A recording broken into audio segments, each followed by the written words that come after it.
ሰዎች ለመላእክት ሲሰግዱ እናያለን በመጽሐፍ ቅዱስ። በኦሪት ዘፍጥረት ምዕራፍ 19 ቁጥር 1 ጀምሮ በሰው ተመስለው በእንግድነት ወደ ሎጥ ቤት በመጡ ጊዜ መላእክት ወድቆ እንደሰገደላቸው እናገኛለን። ድንግል ማርያም ስንሰግድ የእግዚአብሔር ቸርነት የሚገለጥባት ማለት በስርየት መክደኛው ላይ እኔ እገለጥልሃለሁ እንዳለ በድንግል ማርያም ላይ እግዚአብሔር ተገለጠልን። አሳየኝ በመልአኩ እግር ፊት እሰግድ ዘንድ ተደፋው ነው ያለው።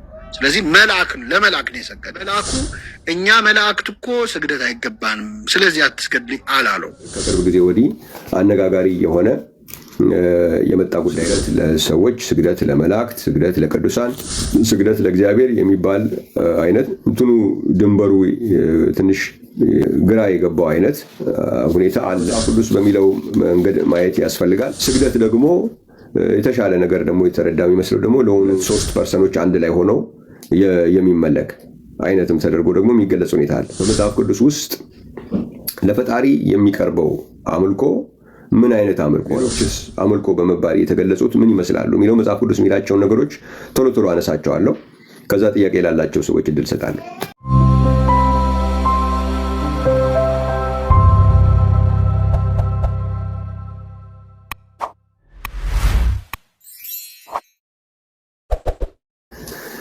እግዚአብሔር ይመስገን። ባለፈው ከዚህ ርዕሱ ላይ እንደምታዩት ባለፈው የጀመርነው ርዕስ አለ። አምልኮ ለአንድ ብቻ ነው በሚል ወይም ደግሞ የስግደት አይነቶችን እየዘረዘርን እያየን ነው እና የአምልኮ ስግደት ወደ 12 አይነት መጽሐፍ ቅዱስ ስግደትን አስመልክቶ በመጽሐፍ ቅዱስ ውስጥ የምናየው አለን። በአጠቃላይ ወደ 3 አይነት የወርሺፕ የምንለው የአምልኮ የምንለው አይነት ግን መጽሐፍ ቅዱስ በአማርኛችን ስግደት ብሎ የሚጠቀልለው ማለት ነው። ከዛ በኋላ ደግሞ ቦው ዳውን የሚሉት እንደ እጅ መንሳት አይነት የሚባለው እና ደግሞ ፌል ቱ እርዝ የሚባል አይነት 3 አይነት ሆኖ እናገኛለን። እነዚህ ሁሉ ሌላም ቃሎች ቢጠቀም ስግደት እያለ አማርኛችን ያስቀመጣቸው ናቸው። እግዚአብሔር ይመስገን። በማቴዎስ ወንጌል ምዕራፍ 4 ላይ ምንድነው ያየነው? እግዚአብሔር የተመሰገነ ይሁን። ይህ የስግደት የሚባለው ነገር ከቅርብ ጊዜ ወዲህ አነጋጋሪ የሆነ የመጣ ጉዳይ ነው። ስግደት ለሰዎች፣ ስግደት ለመላእክት፣ ስግደት ለቅዱሳን፣ ስግደት ለእግዚአብሔር የሚባል አይነት እንትኑ ድንበሩ ትንሽ ግራ የገባው አይነት ሁኔታ አለ። ግን መጽሐፍ ቅዱሳችን ይህንን በግልጽ ነው የሚያስቀምጠው እና መጽሐፍ ቅዱስ በሚለው መንገድ ማየት ያስፈልጋል።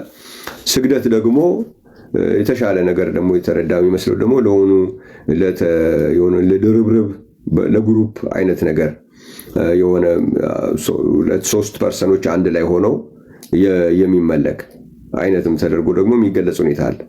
በመጽሐፍ ቅዱስ ውስጥ ለፈጣሪ የሚቀርበው አምልኮ ምን አይነት አምልኮ ነው? ሌሎችስ አምልኮ በመባል የተገለጹት ምን ይመስላሉ የሚለው መጽሐፍ ቅዱስ የሚላቸውን ነገሮች ቶሎ ቶሎ አነሳቸዋለሁ። ከዛ ጥያቄ ላላቸው ሰዎች እድል ሰጣለሁ። በማቴዎስ ወንጌል ምዕራፍ 4 ቁጥር 10 ላይ ጌታ ኢየሱስ ክርስቶስ ወደ ምድረ በዳ በሄደ ጊዜ እና ሰይጣን ያቀረባቸው 3 ጥያቄዎች አሉ። ሶስተኛ ልከኝ የሚለውን ነው የሚይዘው እና ጌታ ኢየሱስ ምንድን ነው የመለሰለት? ሂድ አንተ ሰይጣን፣ ለጌታ ለአምላክህ ስገድ፣ እርሱንም ብቻ አምልክ ተብሎ ተጽፏል አለው ይላል። የሚሰገደው ደግሞ የሚመለከው እርሱን ብቻ አምልክ ይላል። እግዚአብሔር የተመሰገነ ይሁን። ስለዚህ የሚመለከው በሲንጉላር ነው የተቀመጠ። ሲንጉላር ፐርሰን ነው ያለው፣ የሆነ ባህሪ አይደለም። እዚህ ቦታ ላይ አንተ ብቻ የሚለው ላይ ባህሪ ሳይሆን ሲንጉላር ማንነት ነው የተቀመጠው። ስለዚህ አምልኮ የሚገባው አንድ ሲንጉላር ማንነት እንጂ የሆነ 2-3 አንድ ላይ ተደራርቦ በባህሪ አንድ ሆነው በሌላ ነገር ደግሞ ተደራርበው የሚመለክ ነገር የለም። ስለዚህ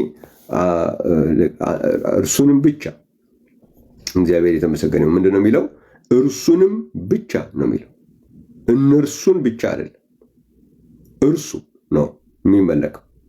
ስለዚህ እርሱ ብሎ ይሄ የፐርሰናሊቲ የሚገለጽበት ነው። ሰርድ ፐርሰን ሲንጉላር ነው። እነርሱን ብቻ አምልክ አይደለም፣ እርሱን ብቻ። ስለዚህ የሚመለክ አንድ ፐርሰን ነው እንጂ ያለው ተደራራቢ ፐርሰኖች ግን በአምላክነት አንድ የሆኑ የሚባል ነገር የለም። መጽሐፍ ቅዱስ አያውቀውም እንደዚህ አይነት ነገር። እግዚአብሔር የተመሰገነ። ስለዚህ እርሱን ብቻ አምልክ ተብሎ ተጽፏል ይላል ማለት ነው። እግዚአብሔር የተመሰገነ ይሁን። በነህምያ መጽሐፍ ላይም ምዕራፍ 8 ላይ ብንሄድ ነህምያ መጽሐፍ ላይ እግዚአብሔር ይመስገን ነህምያ ምዕራፍ 8 እግዚአብሔር ይመስገን ነህምያ ምዕራፍ 8 ነህምያ ምዕራፍ 8 ላይ እግዚአብሔር ይመስገን ቁጥር 6 ምን ይላል? እዝራም ታላቁን አምላክ እግዚአብሔርን ባረከ፣ ሕዝቡም ሁሉ እጃቸውን እየዘረጉ አሜን አሜን ብለው መለሱ፣ ራሳቸውንም አዘነበሉ፣ በግንባራቸውም ተደፍተው ለእግዚአብሔር ሰገዱ ይላል። እግዚአብሔር የተመሰገነ ይሁን። እዝራም ታላቁን አምላክ እግዚአብሔርን ባረከ፣ ሕዝቡም ሁሉ እጃቸውን እየዘረጉ አሜን አሜን ብለው መለሱ፣ ራሳቸውንም አዘነበሉ፣ በግንባራቸውም ተደፍተው ለእግዚአብሔር ሰገዱ ይላል እና እዚህ ቦታ ላይ የሰገዱት ለማን ነው? ለታላቁ አምላክ ነው የሰገዱት። የተሰገደው ለታላቁ አምላክ ነው ይላል። የታላቁ አምላክ በሚልበት ጊዜ መጽሐፍ ቅዱስ የተለየ አገላለጽ አለው። ታላቁ አምላክ ተደራራቢ አይደለም። 2 እና 3 ፐርሰንት አንድ ላይ ሆኖ አይደለም ታላቁ አምላክ ታላቅ የሚባለው። በመዝሙረ ዳዊት በቅንፍ 86 ላይ እግዚአብሔር ይመስገን መዝሙረ ዳዊት በቅንፍ 86 ቁጥር 10 ላይ እንደዚህ ይላል፣ አቤቱ ድንቅ የምታደርግ አንተ ታላቅ ነህና አንተም ብቻህን ታላቅ አምላክ ነህና። ብቻህን አቤቱ መንገድህን ምራኝ ይላል። ስለዚህ አንድ ብቻ ነው ታላቅ አምላክ የሚባለው። ተደራርቦ በግሩፕ በቲም አይደለም ታላቅ አምላክ የሚባለው፣ አንድና ብቻውን። ስለዚህ ስግደት የቀረበው ለማን ነው ይላል ነህምያ ምዕራፍ 8 ቁጥር 6 ላይ እዝራም ታላቁን አምላክ እግዚአብሔርን ባረከ፣ ሕዝቡም ሁሉ እጃቸውን እየዘረጉ አሜን አሜን ብለው መለሱ፣ ራሳቸውንም አዘነበሉ፣ በግንባራቸውም ተደፍተው ለእግዚአብሔር ሰገዱ ይላልና ታላቁን አምላክ ይላል። ታላቁ አምላክ ደግሞ ብቻውን ነው። እግዚአብሔር የተመሰገነ ይሁን። ስለዚህ ስግደት በመጽሐፍ ቅዱስ ውስጥ ወርሺፕ የምንለው የእግዚአብሔር ሕዝብ የሚያቀርበው ለአንድና ለብቸኛ ነው። ብቻውን ለሆነ እርሱ ለሚባል ለእነርሱ የሚባል ስግደት የለም። ስግደት ለእርሱ ነው። ስለዚህ እርሱ ደግሞ ሰርድ ፐርሰን ሲንጉላር ነው እንጂ ፕሉራል የሆነ ፐርሰናሊቲ ላለው በአምላክነት ወይም በባህሪ አንድ የሆነ የሚባል መጽሐፍ ቅዱስ እንደሱ አይነት ነገር አያውቅም። እግዚአብሔር ይመስገን። ሌላው በተመሳሳይ መላእክት ያመልካሉ። በራእይ መጽሐፍ ምዕራፍ 7 ቁጥር 11 ላይ እግዚአብሔር ይመስገን መላእክትም አምልኮ ያደርጋሉ። ልክ እንደ ቤተ ክርስቲያን መላእክትም ደግሞ የአምልኮ ስግደት ያቀርባሉ። በራእይ መጽሐፍ ምዕራፍ 7 ላይ እሱን ማየት እንችላለን። ራእይ መጽሐፍ ምዕራፍ 7 ይህንን ባለፈውም በትንሹ ነካ አድርጌዋለሁ። ረጅም ጊዜ ስለሆነ ግን ሀሳቡን ነካ አድርጌ ነው ማልፈው። 7:11 ላይ በዙፋኑና በበጉ ፊት ቆሙ ይላል። እነዚህ ደግሞ ከቁጥር 9 ባነበው ከዚህ በኋላ አየው፣ እነሆም አንድስ እንኳን ሊቆጥራቸው የማይችል ከሕዝብና ከነገድ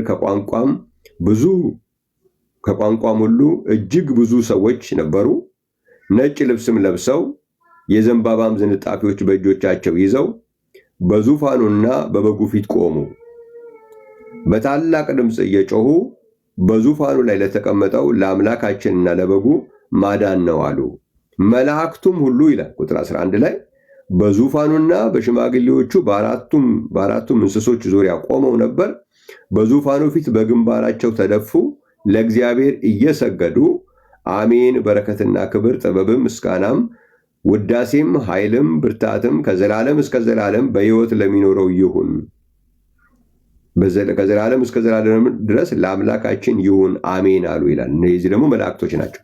ስለዚህ መላእክቶችም የአምልኮ ስግደት ያቀርባሉ። የሚያቀርቡት ለአምላካቸው ለአምላክ የሚቀርብ ነው ማለት ነው። ሶስተኛው አሁንም ለአምላክ የሚቀርብ የአምልኮ የሚባለው ነው። አሁንም ደግሞ እግዚአብሔር ይመስገን የእግዚአብሔር ሕዝብ ተሰብስቦ በጉባኤ እግዚአብሔርን የሚያመልከው አምልኮ ነው።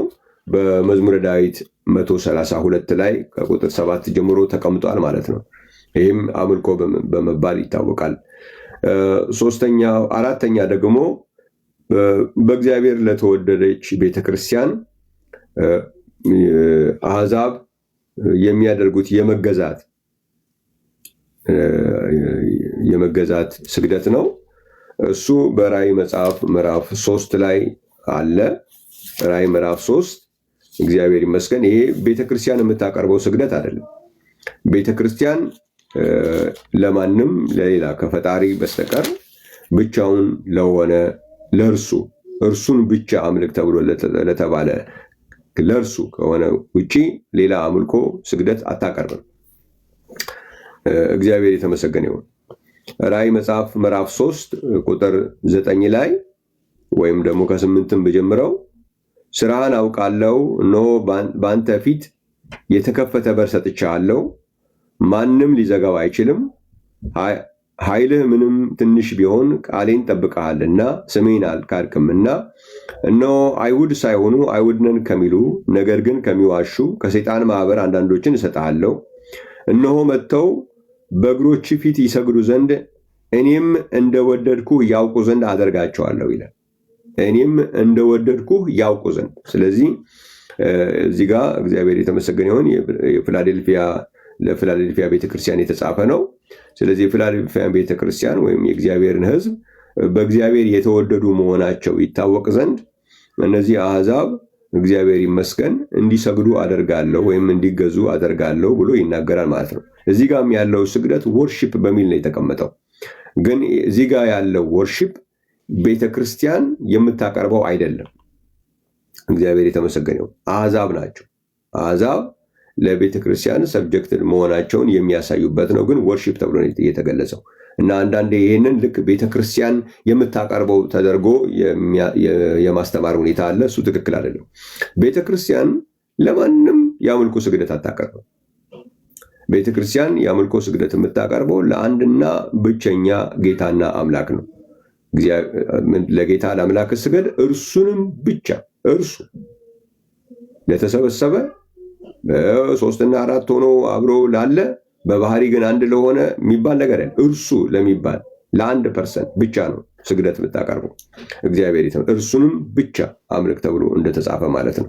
ስለዚህ ይሄኛው አምልኮ እዚህ ጋር ራእይ መጽሐፍ ምዕራፍ 3 ላይ የምናየው ከቤተክርስቲያን ውጪ የሆኑ አሕዛብ ቤተክርስቲያንን እግዚአብሔር የወደዳት መሆኑ ልክ እንዳስቀመጠው ምንድን ያለው በእኔም እንደወደድኩ ያውቁ ዘንድ አደርጋቸዋለሁ ነው የሚለው። ስለዚህ በእግዚአብሔር ቤተክርስቲያን የተወደደች መሆኗን የሚያሳይበት የእግዚአብሔር ቃል ነው ማለት ነው። ሌላው አምልኮ አሁንም ተብሎ የተገለጸ አለ። በአምስተኛ ደረጃ የተገለጸው የስላቅ አይነት አምልኮ ነው። ማርቆስ ወንጌል ምዕራፍ 15 ላይ ነው የምታገኙት። ቶሎ ልጨርሰው ይህንን ነገር። አንዳንድ ቦታ ላይ ይህም ደግሞ ይነሳና ከቤተክርስቲያን አምልኮ ጋራ የመቀላቀል ሁኔታ አለ። ይህም ትክክል አይደለም። ክፍሉን ብናየው በማርቆስ ምዕራፍ 15 ቁጥር 19 ላይ እግዚአብሔር የተመሰገነ ይሁን። ከ16 ጀምሮ ላነባው እችላለሁ። እንደዚህ ይላል። ወታደሮችም ፕራይቶሪዮን ወደሚባል ግቢ ውስጥ ወሰዱት፣ ኢየሱስን ማለት ነው። ወሰዱት። ጭፍራውንም ሁሉ በአንድነት ጠሩ። ቀይ ልብስም አለበሱት፣ የእሾህ አክሊልም ጎንጉነው ደፉበት። የአይሁድ ንጉሥ ሆይ ሰላም ላንተ ይሁን እያሉ እጅ ይነሱት ነበር ይላል ጀመር ይላል። እንደ ማሾፍ እንደ መሳለቅ አይነት ነገር ነው። የእሾህ አክሊል ራሱ ላይ አድርገው የአይሁድ ንጉሥ ሆይ ሰላም ላንተ ይሁን እያሉ እጅ ይነሱት ጀመር። ራሱንም በመቃ መቱት፣ ተፉበትም፣ ተንበርክከው ሰገዱለት ይላል። በጣም የሚገርም ነው። ይተፉበታል፣ ይሰድቡታል፣ የእሾህ አክሊል ላዩ ላይ ያስቀምጣሉ፣ ደግሞ ተንበርክከው ደግሞ ሰገዱ ይላል። እና እዚህ ጋር ያለውን ሰገዱ የሚለውን ቃል ስታዩት ወርሺፕ ነው የሚለው፣ ግን እዚህ ጋርም ያለው ወርሺፕ የስላቅ ነው እንጂ ቤተክርስቲያን የምታቀርበው አምልኮም አይደለም። እንደዚህ አይነት ስግደት ቤተክርስቲያን የምታቀርበው አይደለም። እግዚአብሔር የተመሰገነ ይሁን። እነዚህ በዛ ዘመን የነበሩ ሲሳለቁ ክርስቶስን ለመስቀል ይዘው ይሄዱ የነበሩ ሰዎች ያደረጉት ነው። ይህም አምልኮ ተብሎ ነው የተገለጸው፣ ግን የስላቅ ነው። እግዚአብሔር የተመሰገነ ይሁን። ሌላው አምልኮ በሚል አሁንም የተያያዘ ግን በእግዚአብሔር ሕዝብ ያልቀረበ ለመላእክት የሚደረግ ያልተገባ የአምልኮ ስግደት ነው። እግዚአብሔር የተመሰገነ ይሁን። ለእግዚአብሔር ሕዝብ ግን ያልተፈቀደ ማለት ነው። ይህንን የተለያዩ ቦታዎች ላይ ማየት ይቻላል። እግዚአብሔር ይመስገን። በተለይ የምናውቀው ራእይ መጽሐፍ ምዕራፍ 22 ላይ እና 19 ላይ ዮሐንስ ያደረገው ነው። ያ ደግሞ የአምልኮ ስግደት ለመላእክት ለማቅረብ ዮሐንስ የሞከረበት ሁኔታ ነው የምናየው። ያንን ግን መልአኩ እንዳልተቀበለና እንደማይገባ ያስተማረበት ነው። አንደኛው ራእይ መጽሐፍ ምዕራፍ 22 ቁጥር 8 ላይ ይህንም ያየሁትና የሰማሁት እኔ ዮሐንስ ነኝ። በሰማሁትና ባየሁትም ጊዜ ይህን ባሳየኝ በመልአኩ እግር ፊት እሰግድ ዘንድ ተደፋው ይላል እና እዚህ ጋር ያለው ቃል አሁንም ወርሺፕ የሚለውን ነው የሚያመጣው። ነገር ግን ይህንን ስግደት መልአኩ እንዳልተቀበለ ይናገራል። ምክንያቱም የአምልኮ ስግደት ቤተክርስቲያን ወይም የእግዚአብሔር ሕዝብ ማቅረብ ያለበት ለጌታ ለአምላክ ብቻ ስለሆነ የአምልኮ ስግደት ስለሆነ ያቀረበው ይሄ ተቀባይነት አላገኝም ማለት ነው። ስለዚህ ምን አለው? መልአኩ እግር እሰግድ ዘንድ ተደፋው። እርሱም እንዳታደርገው ተጠንቀቅ፣ ነገር ግን ከወንድሞችህ ከነቢያት ጋር የዚህን መጽሐፍ ቃል ከሚጠብቁ ጋር አብሬ ባሪያ ነኝ፣ ለእግዚአብሔር ስገድ አለኝ ይላል እና ይሄ እዚህ ቦታ ላይ መልአኩ አልተቀበለውም። ይህንን ስግደት ለምንድነው ያልተቀበለው? ወርሺፕ ነው የሚለው የአምልኮ ስለነበር አልተቀበለውም። በተቃራኒ ለምሳሌ በዚህ እጅ መንሳት የምንለው አይነት ለምሳሌ በዘፍጥረት መጽሐፍ ላይ ምዕራፍ 19 ላይ ብታነቡ ይኸው እዚህ ጋር እኮ ለመላእክት ተሰግዶላቸዋል፣ መላእክት ተመልከዋል አይነትም አንዳንዴ የሚያወሩ ሰዎች አሉ። ግን እንደሱ አይደለም። የዘፍጥረት መጽሐፍ ምዕራፍ 19 ላይ ሎጥ ቤት የተደረገውን ብታዩ ቃሉ ስግደት የሚል ቢሆንም ግን ወርሺፕ አይደለም። እዛ ጋር እጅ መንሳት ወይም ባውዳውን የሚል ፍቺ ነው ያለው። ዘፍጥረት መጽሐፍ 19 ቁጥር 1 ላይ ብታነቡ መላእክቱም በመሸ ጊዜ ወደ ሰዶም ገቡ፣ ሎጥም በሰዶም በር ተቀምጦ ነበር። ሎጥም ባያቸው ጊዜ ሊቀበላቸው ተነሳ፣ ፊቱንም ደፍቶ ወደ ምድር ሰገደ ይላል እና እዚህ ላይ ያለው ቃል ባውዳውን ነው የሚለው እንጂ ወርሺፕ አይልም። ይህም ቢሆን እጅ መንሳትም ቢሆን የሚደረገው መላእክት ሲመጡ ነው ሲገለጡ እንጂ መላእክት በሌሉበት ባልተገለጡበት ሁኔታ ላይ የአምልኮ የሚባልም ሆነ የእጅ መንሳት የሚባለው አይነት ወይም ባውዳውን የሚለው እዚህ ቦታ ላይ የተገለጸው አይነት ስግደት የለም። ስለዚህ አንዳንድ ጊዜ ለመላእክት እኮ ይኸው እነ አብርሃም የሰገዱበት ሁኔታ ወይም ደግሞ እነ ሎጥ የሰገዱበት ሁኔታ አለ የሚል ነገር ይቀርባል። ይሄም ትክክል አይደለም። ለእነ ሎጥ የሰገዱት ኢያሱም ምዕራፍ 5 ላይ ማየት ትችላላችሁ። መላእክቱ ሲገለጥ ነው እንጂ ሳይታይ የሚመለክ እግዚአብሔር ብቻ ነው። ሳይታይ የሚመለክ በእውነትና በመንፈስ የሚሰገድለት ለእግዚአብሔር ነው። በዮሐንስ ወንጌል ምዕራፍ 4 ቁጥር 24 ላይ እንደተጻፈው እግዚአብሔር መንፈስ ነው፣ የሚሰግዱለትም በእውነትና በመንፈስ ሊሰግዱለት ያስፈልጋቸዋል። ስለዚህ በመንፈስ የሚሰገደው ለእግዚአብሔር እንጂ ለመላእክትም ሆነ ለማንም ሌላ ነገር ስግደት የለም። በመጀመሪያ ደረጃ ይሄኛውንም ነው ምላችሁ ባውዳውን የሚባለውም ራሱ የቀረበው ሲታዩ የቀረበ ነው። ስለዚህ አንዳንድ ጊዜ ይህንን የማጣረስ ነገሮችም ይስተዋላል። እግዚአብሔር የተመሰገነ ይሁን። ለመላእክት እኮ መስገድ እኮ ተፈቅዷል በሚል መቼ የአክብሮት እኮ ይቻላል። ወይም ደግሞ ባውዳውን እጅ መንሳት ይቻላል። መቼ ነው እጅ የምትነሳው?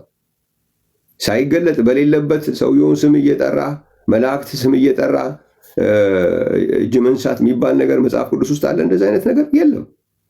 በሌሉበት ስም እየጠራችሁ እጅ ንሱ መላእክቶችን የሚል ወይም ደግሞ የአክብሮት ስግደት ወይም የጸጋ ስግደት እንግዲህ ማንኛውንም ቃላቶች ሊሆን ይችላል ከአምልኮ ውጪ መሆኑን ለማሳየት የተኛው ከአምልኮ ውጪም የሆነ ቢሆን እንኳን እየጠራችሁ በሌሉበት ባልተገለጡበት ሁኔታ የተደረገ ነገር የሚባል ነገር የለም መጽሐፍ ቅዱስ ላይ።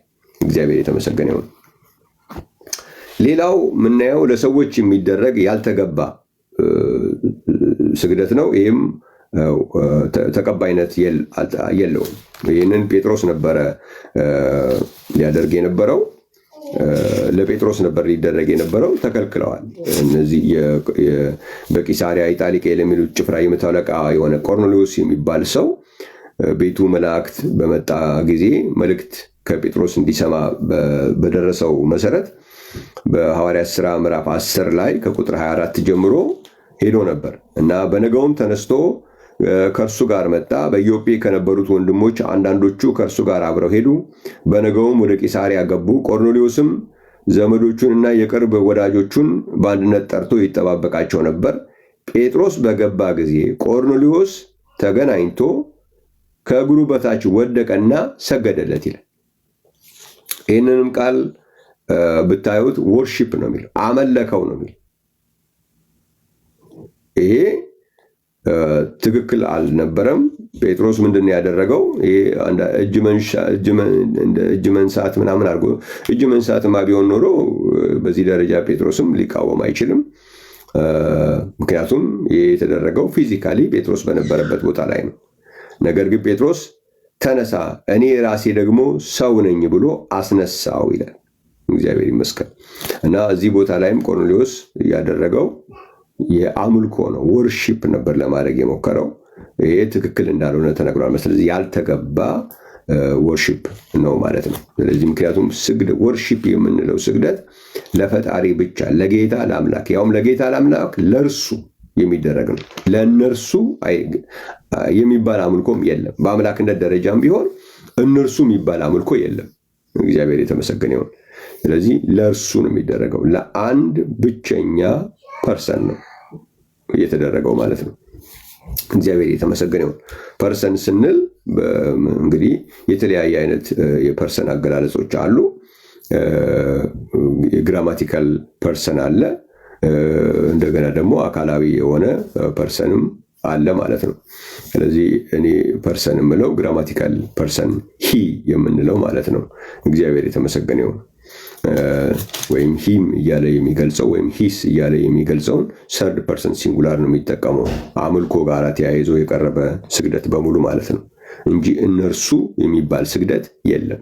ከአንድ በላይ ፐርሰን በሚያመለክት መልኩ ስግደት ቀረበላቸው የሚባል ነገር የለም።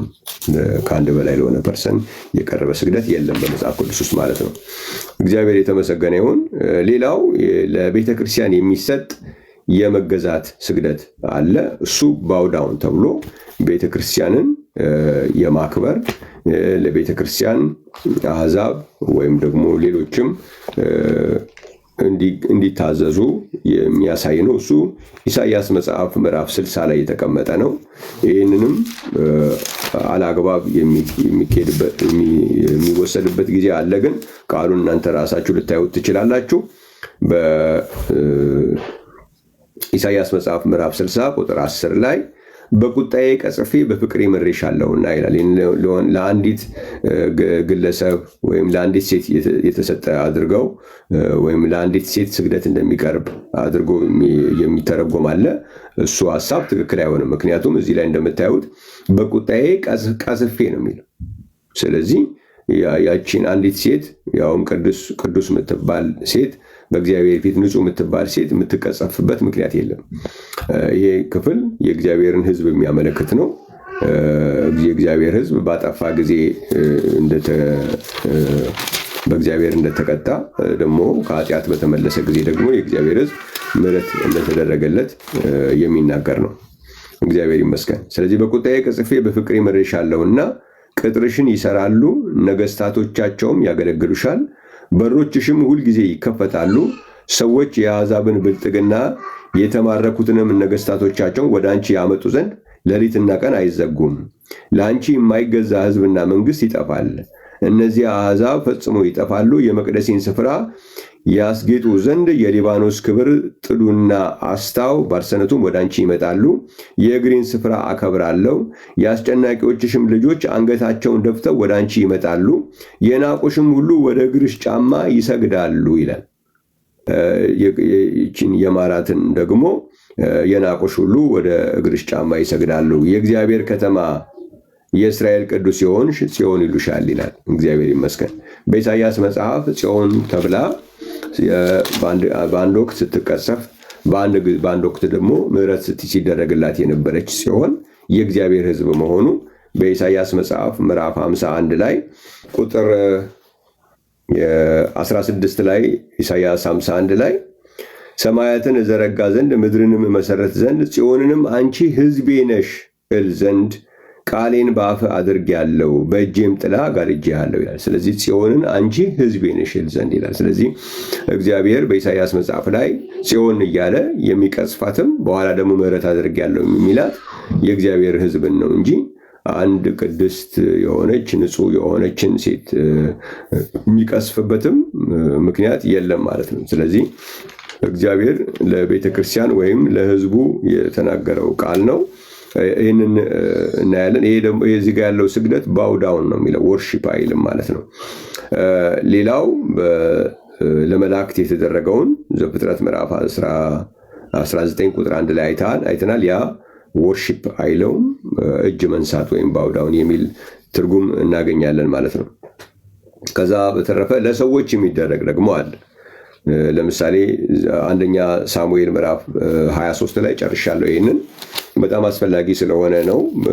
ከቅርብ ጊዜ ወዲህ በዚህ ጉዳይ ላይ የሚደረገው ውይይት ብዙ ሰዎች ጥያቄ ስለሚያቀርቡ ይህንን ለየግለሰቦች በግል መልስ ለመስጠት ስለሚያስቸግር እግዚአብሔር የተመሰገነ ይሁን በትምህርት መልኩ እንደዚህ ለሁሉም ማቅረቡ አስፈላጊ ስለሆነ ነው። እግዚአብሔር የተመሰገነ ይሁን። 12ቱንም አይነት ነው የዘረዘርኩላችሁ።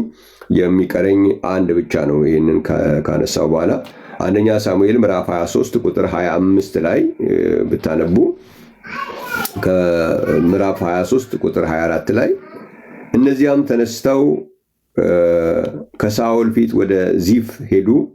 ዳዊትና ሰዎቹ ግን በየሴሞን ደቡብ በኩል በአረባ በማዖን ምድረ በዳ ነበሩ።